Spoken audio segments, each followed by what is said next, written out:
Hello and good afternoon, everyone. My name is Angela Asantiama.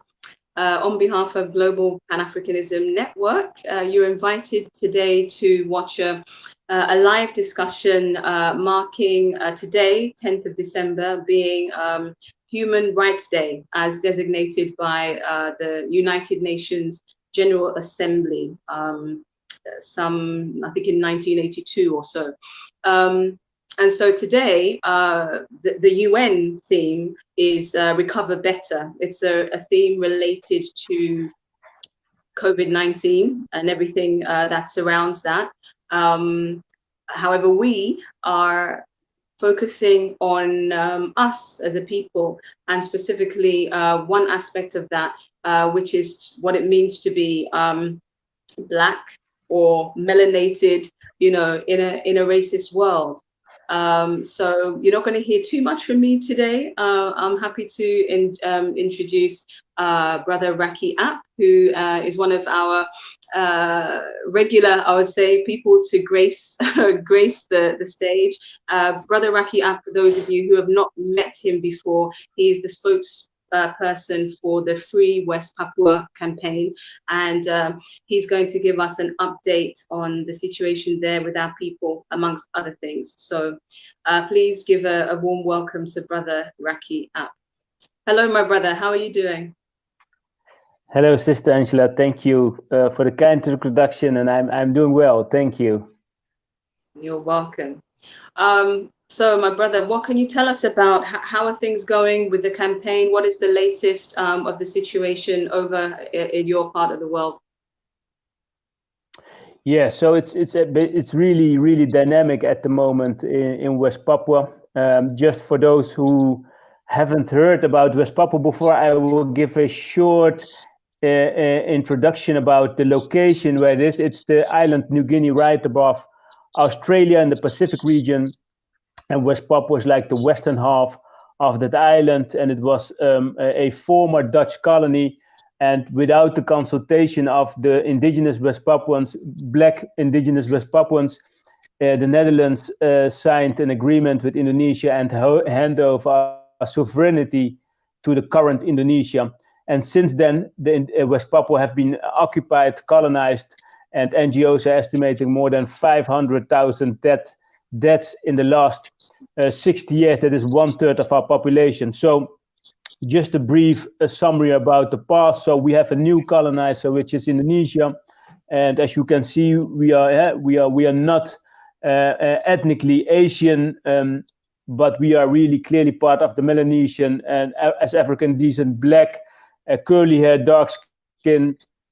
And yet Indonesia says we are part of them with all the misery we have to face on a daily basis. So to describe the situation is that West Papuans are basically living in their own country as third-class citizens, knowing that they are housing the largest gold mine in the world, the second largest copper mine, and many other resources. We are the poorest citizens of Indonesia.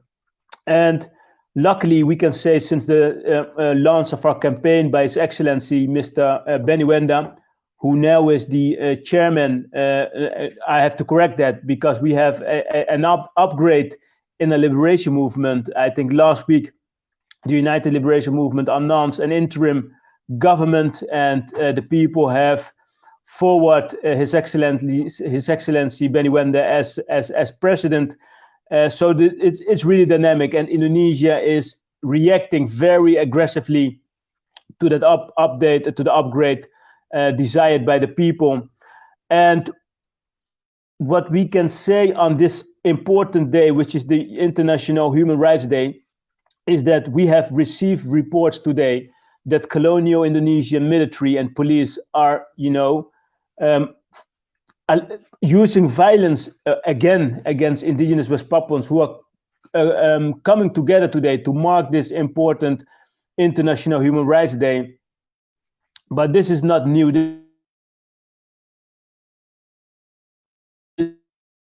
This is like by the Indonesian government not allowing indigenous Black West Papuans to express their right to form an assembly, to come together to protest. So this is a pattern of undemocratic acts by the Indonesian government against the indigenous West Papuans. But we are very optimistic because we can see the support in the Pacific region, in the African continent, and in other European countries, that the support is growing, that more politicians are taking steps against the human rights violations committed by Indonesian military and police against indigenous West Papuans. So that gives us hope, but we really need more, politicians, or especially African governments, to put pressure on Indonesia to support our just launched government in waiting to say so. So I think this is a short summary, Sister Angela. Thank you very much, Brother Raki. I know that sometimes we do see things pass around, letters and what have you. What is maybe the best way, because obviously you're the spokesperson, we have people in-house, if you like, a global Pan Africanism Network. Is there an easier way for people to keep updated with what's happened, and like you said, perhaps ways in which they can put pressure? Yes, absolutely. I think, so the call from the United Liberation Movement is political support by the respective governments on the African continent, but from a campaign perspective. So I would say that every individual can be a voice. So basically what I am doing here in the Netherlands, where I am based, is educating fellow citizens in The Hague, but also students, environmental organizations. If you look at the environmental issue in West Papua houses the third largest rainforest. So I think every individual can highlight, the alarming situation in West Papua by sharing posts of our Free West Papua campaign, social media accounts, by making a selfie of yourself, a video, and telling about that you are worrying about the situation in West Papua, and put it on your own social media network. You can you can organize your own event and bring together, people in your respective country or city together to talk about West Papua. And by sharing that, if there's such an event, we would love to share it on our social media platforms. And that is exactly what Indonesia don't want, that people are aware about what is happening there, about the ecocide and the genocide against the Black Melanesian West Papuans. So I think these are some things every individual can contribute to break the silence. Okay, thank you. I just asked that because sometimes there's so much happening everywhere. Everywhere you look, there are issues, whether it's with government or anything else, and sometimes I think it can be a little bit overwhelming. So it's good. We'll see what is shared on the page, and then people can what can I say, can jump on the bandwagon and do their own thing, I suppose. Absolutely. Is it, I mean, like I said, the theme for the UN, the International Human Rights Day, is COVID-19 related. Is there anything, and quite frankly, I think that there can't be anybody in the world that hasn't suffered in some respect, but is there anything specific you want to say about how our people in West Papua have been affected, and in particular any additional or different kinds of human rights violations because that's come up because of how we have to behave in this COVID-19 world? Yeah, that's a really interesting question, Sister Angela. The problem in West Papua is that we can't control movements. We, as indigenous West Papuans, have really no control at all about who comes into a country, who comes into a city, and that's a really huge problem. And that, so the problem is basically it's come back to the colonial regime Indonesia, who is, just allowing, traffic from other parts of the country, other parts of the world coming into West Papua.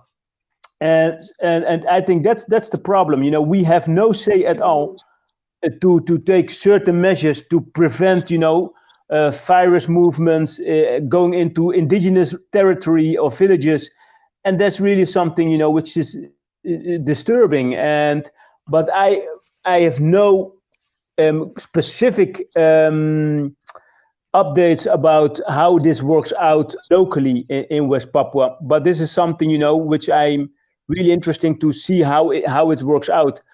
But one thing is for sure, you know, it's like another crisis above crisis we already have, right? In West Papua. So it makes it even worse for the indigenous West Papuans. We're already marginalized for more than 59 years. You know, we have a threat of genocide, and then we get this pandemic where we don't have control at all. So it's a crisis above a crisis.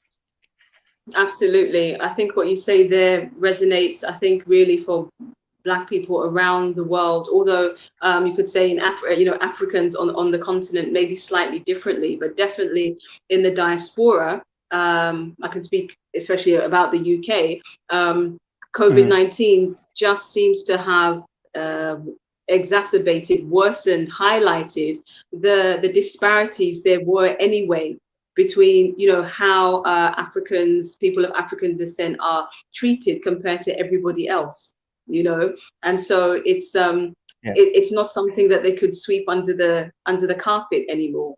Now everybody is talking about the vaccines coming in. I'm not sure what the landscape looks like for our brothers and sisters in West Papua, but with all the data, with all the information that is out there, you know, I would categorically say that, you know, or for us to ask ourselves the question, you know, when did any vaccine do any good for any melanated person, any African, you know?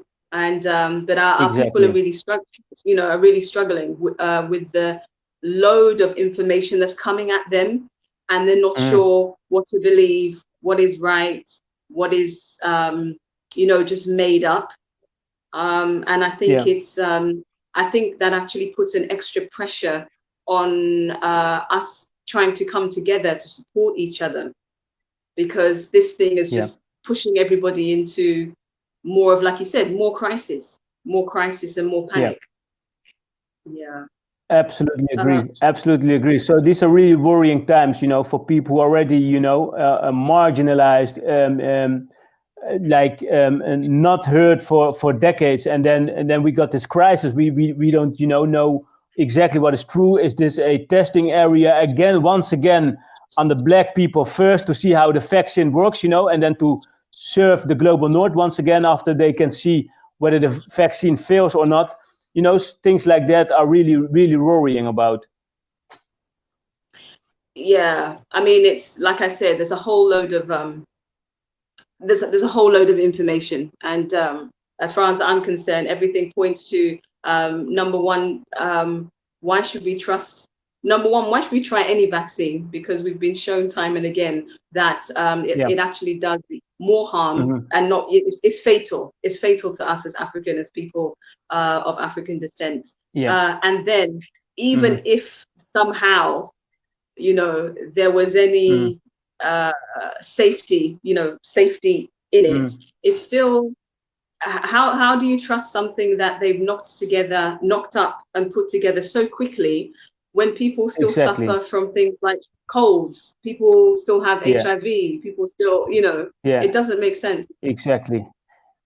Absolutely agree. You know, and you know, this, I think this is like a huge distraction of what the real problem is, which is it's a systematic problem, right? It's our the way of life of the global North, extracting, you know, destroying, you know, huge amount of rainforest that these viruses can come up. I think we should look at the root causes of pandemics, and that is what we should counter.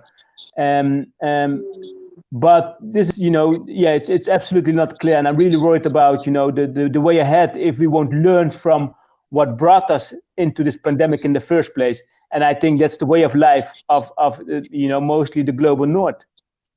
Extractive industries, you know, more the consumption, etc., etc. Yeah, no, exactly.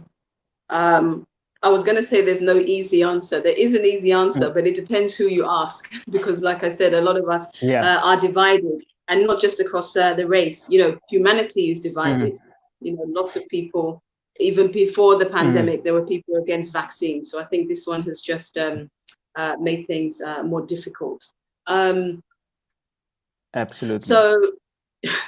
So I know we're talking specifically about being Black, or I'll say in a racist world, or African, which we equate to being Black in a racist world. And I mean, there would notably be so many human rights violations on lots of levels, you know, whether it's the children, whether it's that are forced to work too young, basically, you know. We have just today actually ends the 16 days of activism against gender-based violence, which actually affects everybody, but it affects women and girls disproportionately. And so I can't say that it's wrong that the UN focuses on COVID-19, because everybody, I mean, it's a declared pandemic, isn't it? But like you said, that is something that has just added to every other human rights crisis that was happening in the first place. You know, from my sister. So from my point of view, now, you know, the global north is facing a crisis because their economy is almost on a, you know, on a lockdown, and that is why they react like they react now, you know. But what about, you know, the occupation of West Papuans, or what is happening in Africa, where there are already vaccines, but, you know, they didn't give them to help the people in Africa, right? So now, you know, it's like a privilege a crisis for them, and now, you know, the entire world should, you know, proactively work, because their lives are at stake, to say so. That's very interesting. It's so true. It's so true. And you know, what is happening, especially in the UK. I can't speak for other countries. Here, not so much in Ghana, but in the UK, the rules that exist are so confusing in terms of first they have lockdowns, nobody can move, and then but it's okay. You know, certain businesses can open. You know, children can go to school.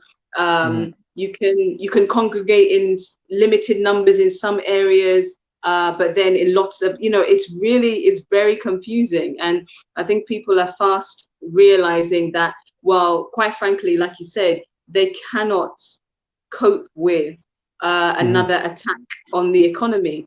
And then you think, well, then if there really is a virus or something specific that is, you know, killing people, is it worth having a good economy if everybody's dead? Yeah, that's interesting. Absolutely. You know, I get they have to have a balancing act. They have to have a balance. I get, but I think this really is the time where we need to question. We need to question more, like question everything, because I don't think anything is you know, anymore. You know, if this doesn't make them think that things have to, you know, go different, you know, I'm really asking. I would really say to them, asking themselves, what is science, right? Because the scientists already predicted this, that it would happen if we won't, you know, stop, if we won't learn from our way of life. So if they don't learn to radically change the system of profit, of greed, it will come back. This kinds of pandemics. And if we don't care about people in the global south, about destroying environments, you know, these are the root causes. So I think this is a moment of rethink about the way ahead, and I really, you know, call to them to do the right thing, because otherwise there won't be a future for us or a planet for us to live if we move forward like this. Absolutely. Absolutely. Thank you so much, Brother Raki. I just want to also now welcome onto the stream Brother Ishmael Fati. Welcome. Can you please unmute yourself? Can you hear me, Ishmael?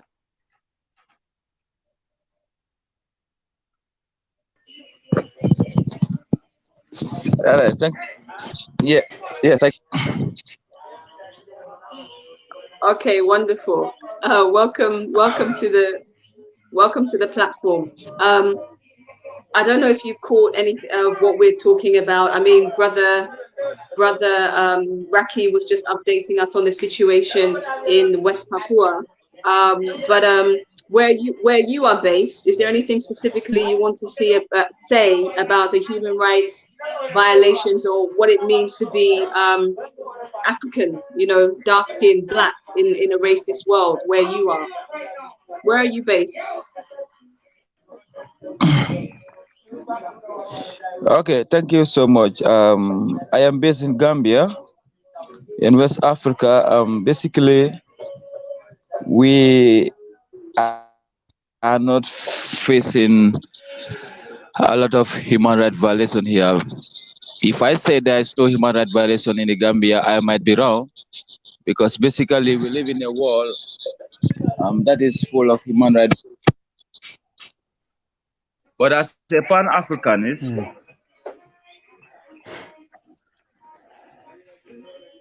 We can hear you.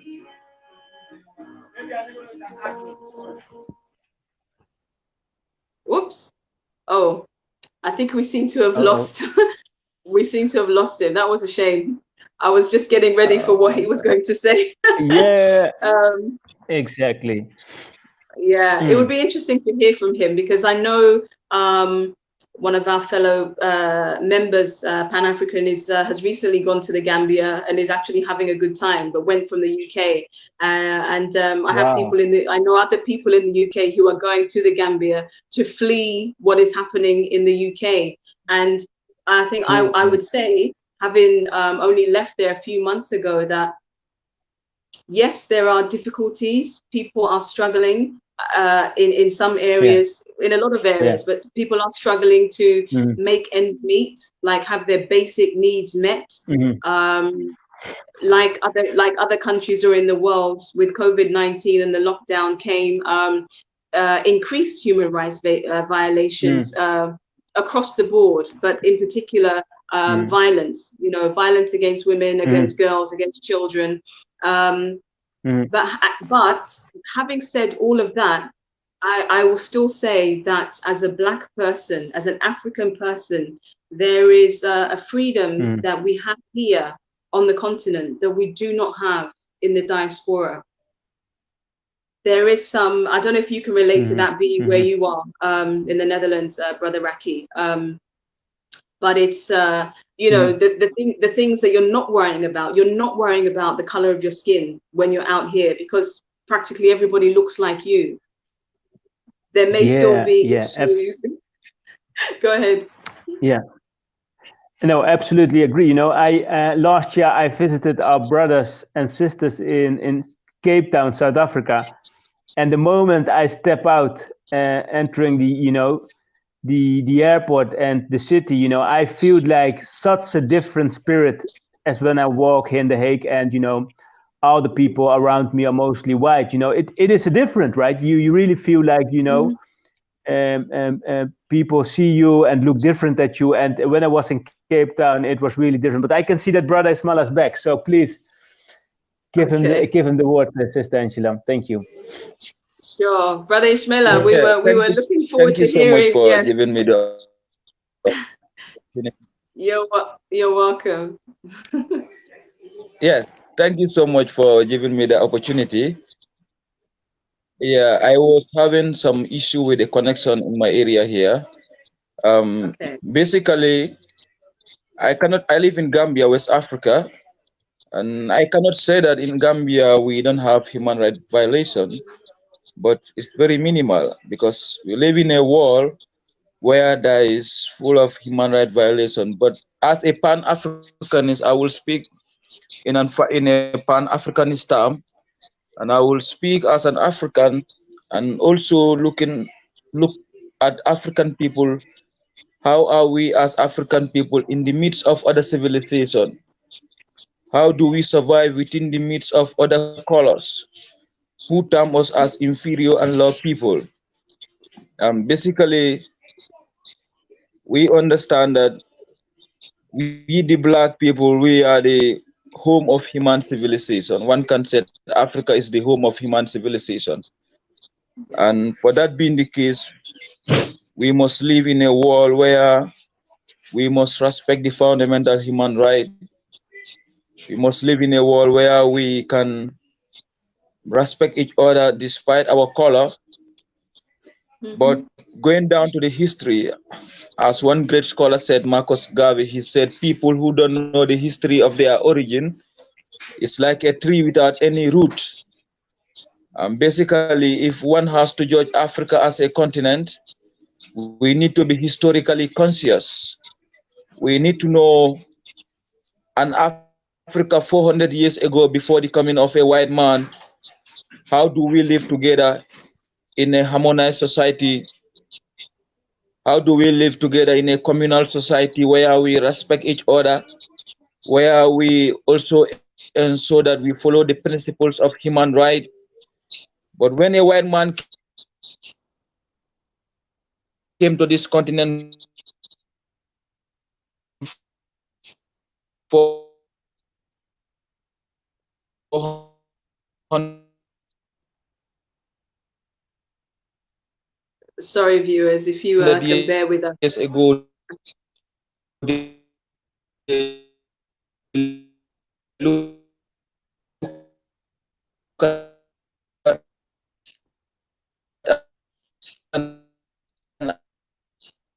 Brother Ishmael, your sound is cutting out ever so slightly.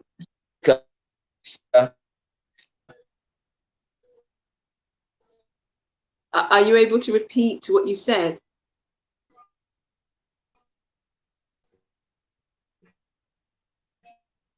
Can you hear me, Brother Ishmael? Can you repeat what you said? The connection was a bit.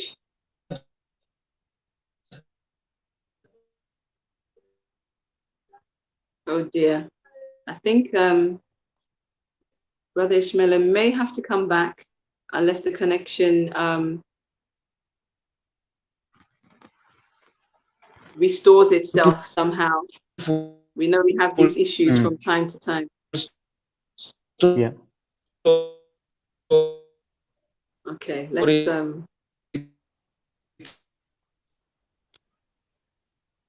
so hopefully Brother Ishmael will join us again recently. Brother Raki, was there anything that you wanted to say in response to what Brother Ishmael was speaking to us about? No, I was honestly looking forward to what he has wanted to mention, but I think he's right. I think, we should learn our children from Africa and African descent and the diaspora about, how was Africa, 400 years ago, when the white man didn't arrive there. How did our people live? And I think that is the root of our ancestors. And we should learn that to our next generation children, to understand who we are, and make us proud again, and confident that we, whether they like it or not, we are here, and we should lead by example, allowing them to see that our culture is very beautiful, and the way we live, the way we think, should deserve the right space on the planet. I think that was the things I caught up from brother. Absolutely. It's it all sounds great, and it's all necessary. Yeah. The challenge we have, and we've heard on this platform before, is that we don't truly control our own education systems. Yeah. Across the board. I mean, some countries, they do have more of a control. For instance, I think it was I had learned that I think it's in Tanzania, where they learn where they only learn, I think it's in primary school, they don't learn English. They only speak their indigenous languages until they get to secondary school. Exactly. And it just shows you, but if they can do it, then there's no signs that they're doing any worse off because they delayed teaching, English at a much later level. I think that would really help us, as much as there is some debate about, okay, so which which language should we start with. But I think the more we can speak any indigenous language, I think it's a good thing. But it's about getting the control of our education systems, and then you look at, well, how do you do that? You have politics, but how do you control your politics? We need to build our economies. So it's like the wider the wider piece, because on the continent, if somebody can please tell me, but it's definitely the minority, if at all, on the continent that are teaching our children about our story, about our true origin. Absolutely. I think we're still learning about things that don't really concern us anymore, if they did at all. And that's a problem. It absolutely is. But and I think that's it would be a huge challenge. But I'm hopeful, looking at the conversations we have on this channel and other, African diaspora channels on social media, is that I really felt a new kind of spirit among the African diaspora by brothers and sisters who are willing to envision a new kind of system where we don't forget who we are and where we are from. And I think that should be the foundation. I really hope that the current leaders will do the right thing in Africa to make sure that they will, build a system which fits to our people, closely to our roots, not forgetting, that we are indigenous. The system which we are living in right now is not ours. It is not working for us. We can see that. It is against us. And we should be aware of that, because there's no future for us in that system. It hasn't been made for us, right? We are the victims of that system. So I really hope that our future leaders will envision and taking the lead by making a system which is for us and created by us. Thank you. Absolutely. Oh no. Let's see if there are challenges. It happens in, I know that there are some challenges in Gambia. Sometimes it happens in Ghana. But we're glad that at least he got the opportunity to plant the seed for what it is that we were discussing. And I agree with you, being a fellow diasporan myself. I think this is the time more than ever that we need to recognize that, these divisions that have been created, false divisions that have been created amongst us who are born outside Africa and us who are born inside Africa, fake divisions. It's like we really need to focus on doing away with those things, because Africa's children are Africa's children wherever they are. We may have different accents, we may look a bit differently, dress a bit differently, but we are the same people. And what we don't realize is, I think sometimes a mentality that, fair enough, in the diaspora, that's where all the money is. People are doing well and things like that. But then people who maybe have not had the opportunity to leave the continent, if they want to leave the continent, even to travel, what they don't see necessarily or hear about is the struggle of us in the diaspora. We can have struggle with our own identities, because sometimes it's like, okay, so we look like this, but we're not necessarily accepted where we are. And then sometimes then if we come home, we come to the continent, we don't feel accepted as well, because we think, well, are we I'm not saying it's true, but there can be a feeling for us that, well, are we African enough? If we don't speak the language, if we don't.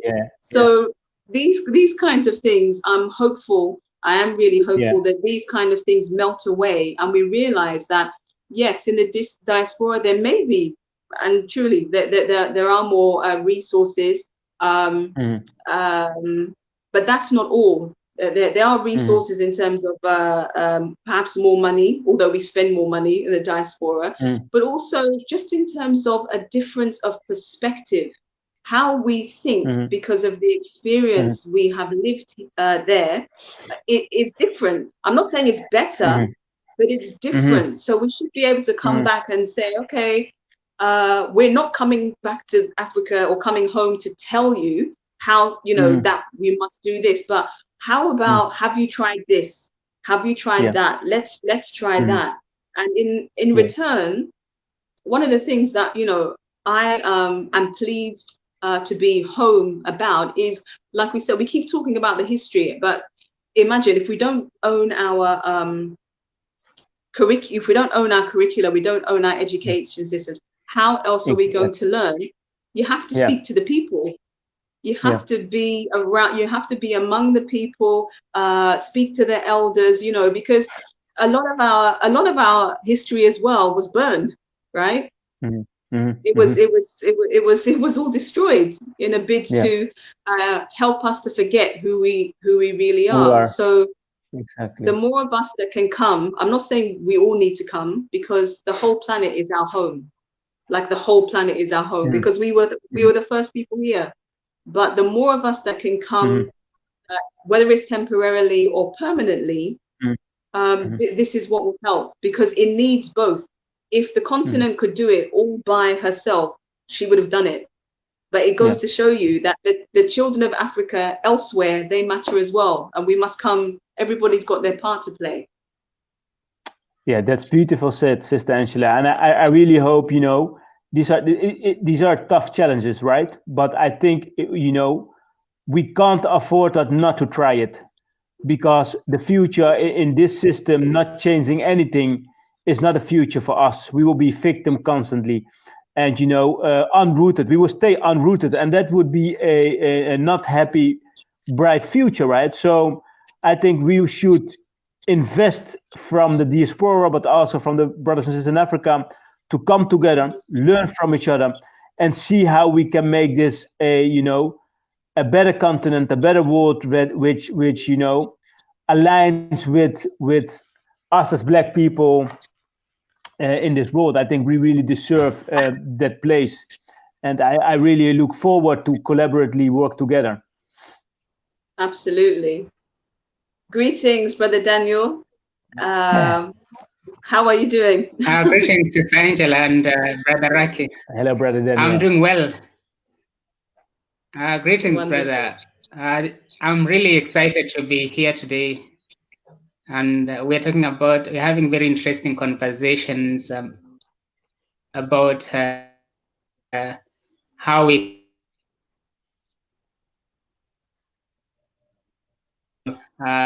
human rights,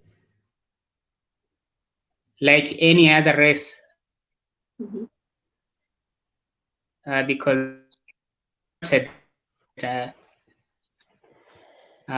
when it comes to human rights affecting people of African descent, we are at the bottom of everything. We get the last remains of human rights to humans around the world. The United Nations set this day to we can really investigate whether, because many times we have been advocating for the right to self-determination for the people in West Papua, but we realize that the United Nations has adopted a totalist approach when it comes to human rights abuses and human rights violations in West Papua. They don't even listen to the indigenous people, what they are saying. And this is an international organization that is supposed to protect and ensure that states uphold human rights, and also people around the world get their rights to determine their destiny as enshrined in the international law. But the United Nations has completely failed to address the humanitarian crisis in West Papua. It has failed to hold Indonesia accountable for the Black genocide. more than 500,000 indigenous people have died. And the reason why I get to think the reason why the United Nations is very slow to respond to the humanitarian needs of the people in West Papua and also respond to their calls for self-determination is because they are of Black descent. Otherwise, if they are white, probably West Papua would have been in the colonization list. So how do we address these challenges that we are facing? Just because of being Black, we're not being given equal rights, in spite of the UN declaring that this decade is for people of African descent. There's nothing that has been done to ensure that people of African descent get access to equal rights. They get the recognition that they deserve, and we also get justice for historical injustices that have been committed. We have been under 400 years of slavery, 13 centuries of Arab slavery, but no reparations. The Arabs do not even acknowledge this history. They do not acknowledge the role that they played in the enslavement of Africa and also the exploitation of Africa. We're also having the Europeans do not acknowledge the harm they caused by colonization of Africa. They have not even paid reparations.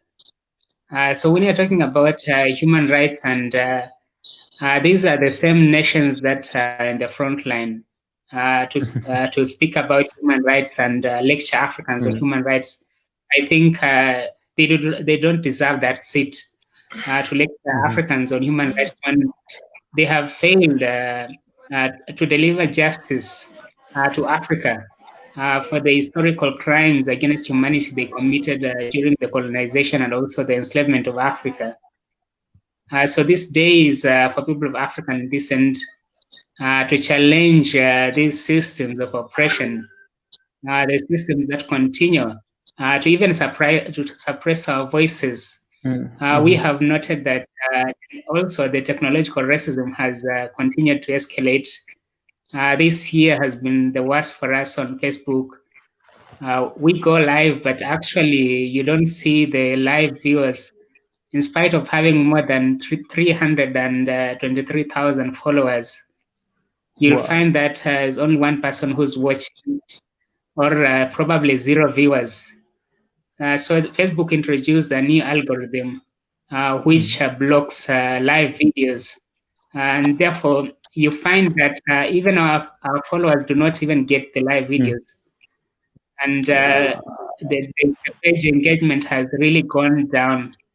So now that's the technological racism, and it undermines the social media rights, which is also part of the human rights. We need to be able to express ourselves without being shut down, because it's really important that we get this out. People get to know what people of African descent are facing, the human rights violation, and so that they can be also part of the solution by getting access to the information that we are providing. So I think I'm going to stop here so that I can also give other panelists some room to be able to contribute. Brother Ishmael, do you want to come in there? Welcome back. Let's unmute you. I was having some issue with connection here. Okay, we understand. Thank you so much. Yeah. Basically, what I was saying about Africa is that we have been victimized for far too long. You know, we live in a world, in a society where we were learned or told to believe that African people do not actually fit in certain societies.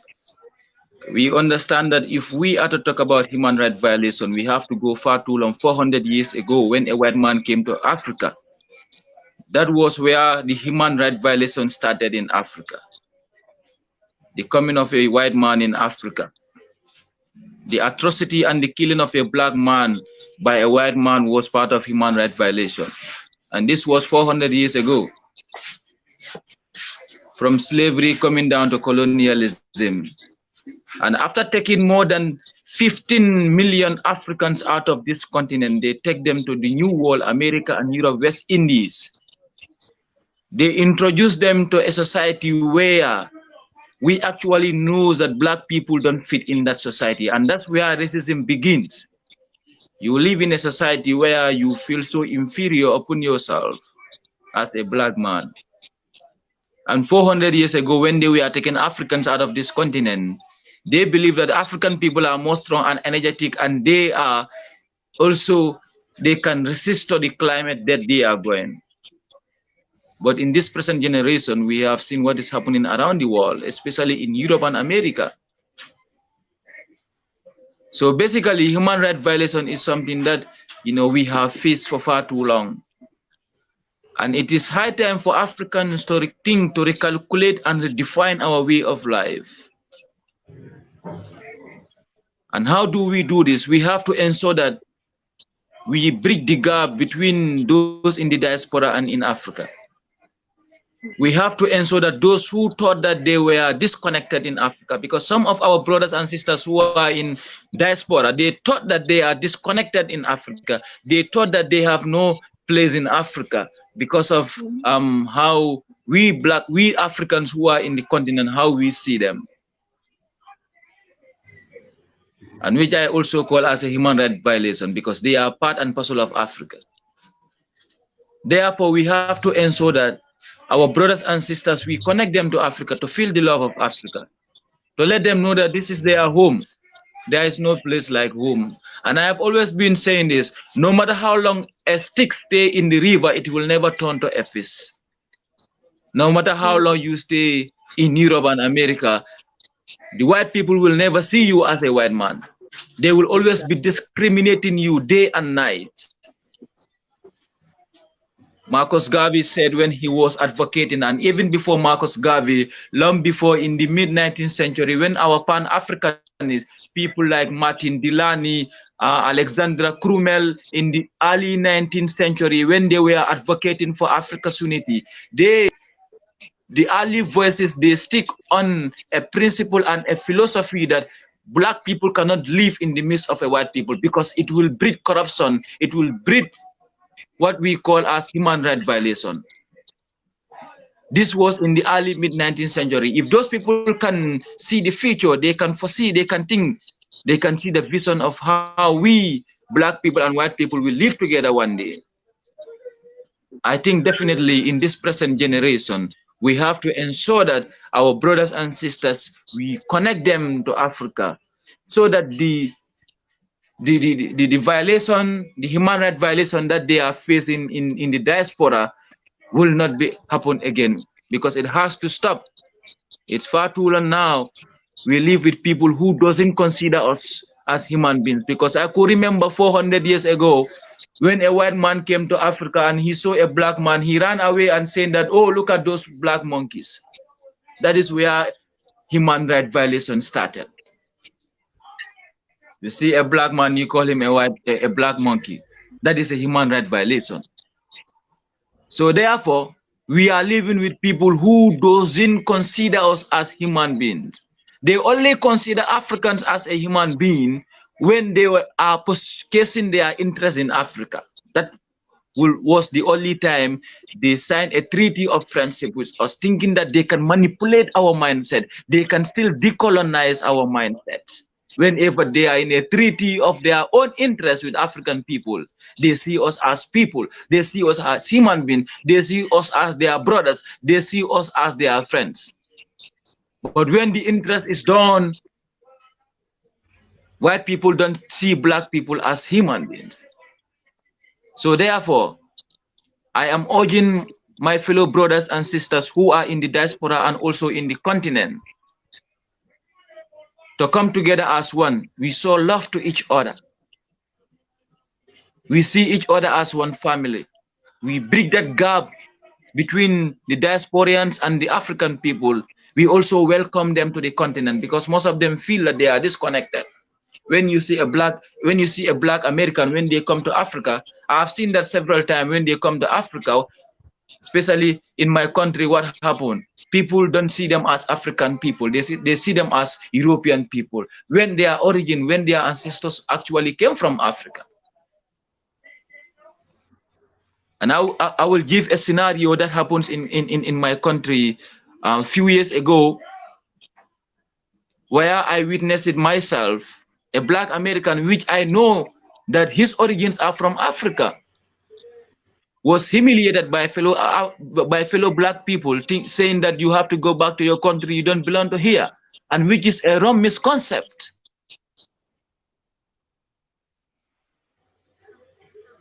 Absolutely. I don't know if Brother Ishmael, are you still there? I think he's frozen. But yes, we know that there are parts, there are places where there are those divisions, like I said, and we just have to work on melting that.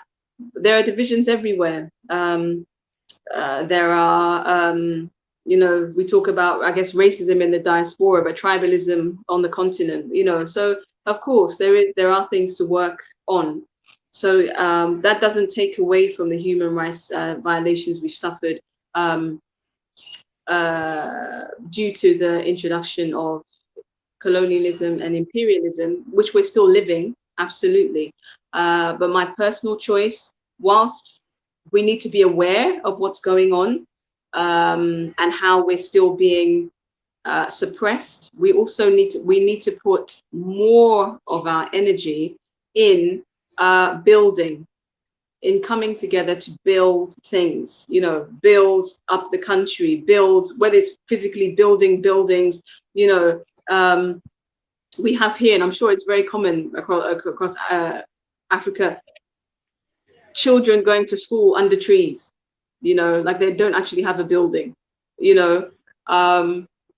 We suffer, I'll say we suffer sometimes from trying to keep up with the Joneses, trying to compare ourselves with the West.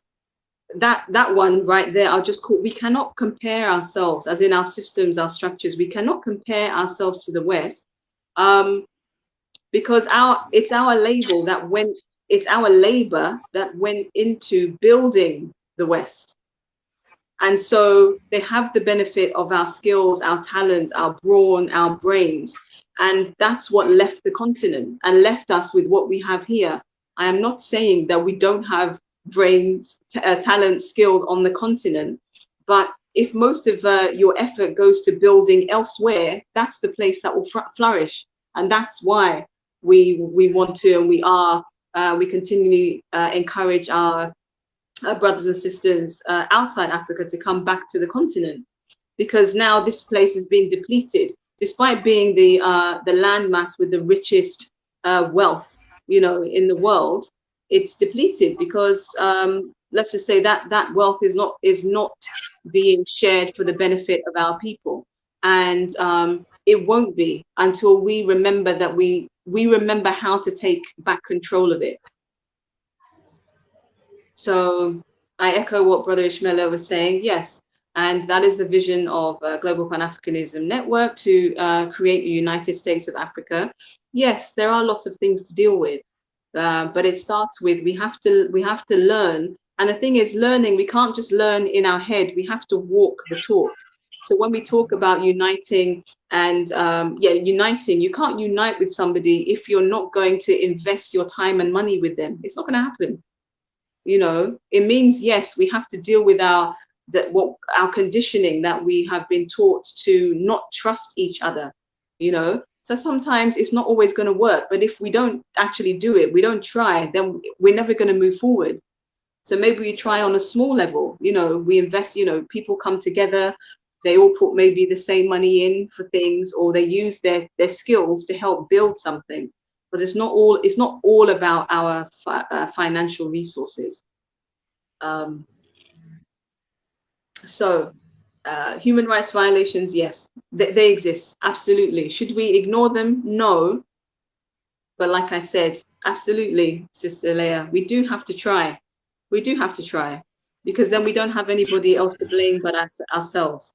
Not necessarily that it's easy, but I'm very grateful that we do have platforms like this, because I think actually we need to be reminded so much. We need to be reminded so much that we are a beautiful people. We are a strong people. We need to work together. We need to learn to trust. We need to be reminded. Why? Because there are many, many, many, many, many more messages, symbols, signals out there that tell us the opposite. So we have to keep reminding ourselves. We have to keep talking about it, almost to try and get ourselves to remember and believe that, oh yeah, what they're saying is nonsense. But we can't expect to tell our people once and it's like, oh yeah, we're all one people and it's going to happen. No, we have to keep reminding ourselves. So Brother Raki and Brother Daniel, I'll leave you to make your closing remarks before we wrap up, because it's about time. We're almost at the top of the hour. So what's your closing or your parting message for our viewers today, please? Thank you very much, Sister Angela. I'd like to encourage people of African descent to come together so that we can build the United States of Africa. And we are going to do that by creating the infrastructures and the institutions that are necessary to facilitate the total unification of Africa. And we invite people of African descent to volunteer their skills and to make contributions towards the realization of this vision. As we celebrate the International Human Rights Day, I also call upon people of African descent and organizations around the world to step in and join the quest for self-determination for West Papua, so that they can get the right to determine their fate as a nation. Many times they have suffered under Indonesian colonial occupation, and they are not getting the attention that they deserve.